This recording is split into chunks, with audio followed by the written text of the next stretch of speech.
ધન્ય ધરા ગુજરાતની, જ્યાં વહે છે દારૂ ને બિયર.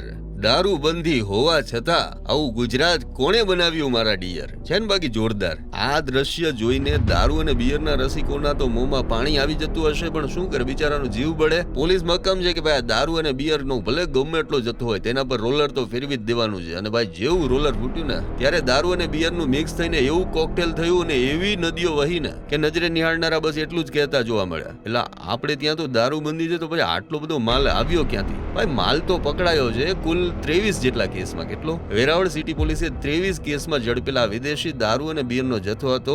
હવે તમે આ દ્રશ્ય જોઈને અંદાજ લગાવી શકો કે ભાઈ હજારોની સંખ્યામાં બોટલ હશે. 42,806 દારૂની બોટલો હતી. હા, એમાં ટીન પણ સામેલ હતા અને બધાની મળી અને કુલ કિંમત હતી 1,10,22,290 રૂપિયા. જી હા, 1 કરોડથી વધુનો માલ આવી રીતે રોલર ફેરવી અને નાશ કરી દેવાયો. વેરાવળ સિટી પોલીસે આ દારૂ અને બિયરના જથ્થાનો નાશ કરી દારૂબંધીના કડક અમલનો નિર્ધાર વ્યક્ત કર્યો છે. પણ સવાલ એ થાય કે ભાઈ વેરાવળ સુધી આટલો મોટી માત્રામાં દારૂ આવ્યો તો આવ્યો કેવી રીતે? આ સવાલ છે ને પેલો યક્ષ પ્રશ્ન જેવો છે, જેનો ક્યારેય ઉત્તર મળશે કે નહીં મળે એ પણ એક મોટો પ્રશ્ન છે.